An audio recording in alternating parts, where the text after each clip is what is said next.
आगरा में करणी सेना की रक्त स्वाभिमान रैली ने उत्तर प्रदेश की राजनीति में एक बार फिर उबाल ला दिया है।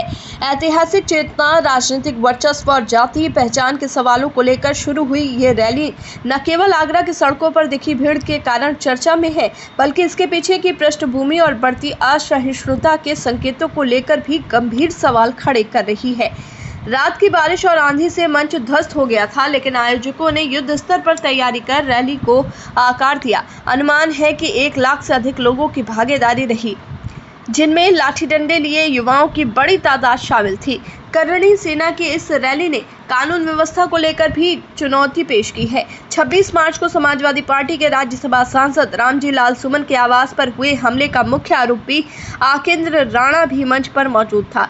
वही आकेंद्र राणा, जिस पर हिंसक प्रदर्शन का आरोप है, अब एक नायक की तरह पेश किया जा रहा है। इससे ये सवाल खड़ा होता है कि क्या उत्तर प्रदेश में अब ऐसे अभियुक्तों को सामाजिक स्वीकृति दी जा रही है। एक युवती के तलवार लहराने और एक अन्य युवक के बंदूक दिखाने की घटनाएं इस रैली की असल प्रकृति को उजागर करती हैं। क्या ये स्वाभिमान का प्रदर्शन था या शक्ति और डर का? सपा सांसद रामजी लाल सुमन का बयान इस पूरे घटनाक्रम में बेहद महत्वपूर्ण है।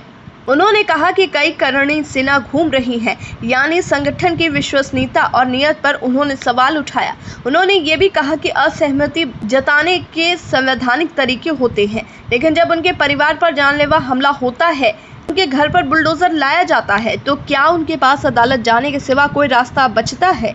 ये बयान बताता है कि देश के लोकतांत्रिक ताने बाने पर हमला केवल संस्थाओं पर नहीं, बल्कि उन मूल्यों पर हो रहा है जिन पर ये गणराज्य खड़ा है। इस पूरे मामले की पृष्ठभूमि राज्यसभा में औरंगजेब पर चर्चा के दौरान सपा सांसद द्वारा राणा सांगा पर दिए गए बयान से जुड़ी है।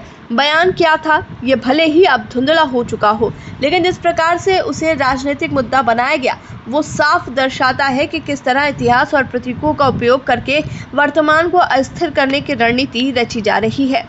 करणी सेना का प्रदर्शन सांसद के आवास पर पहले ही हिंसक हो चुका था और अब राणा सांगा जयंती के बहाने शक्ति प्रदर्शन हो रहा है। बीजेपी नेता हर्षवर्धन सिंह को लखनऊ में हाउस अरेस्ट करना पड़ा।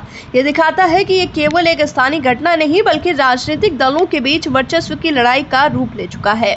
भाजयुमो द्वारा प्रदर्शन की योजना और पुलिस की सक्रियता से साफ है कि मामला कानून व्यवस्था से ऊपर राजनीतिक नियंत्रण के समीकरणों में जुड़ चुका है।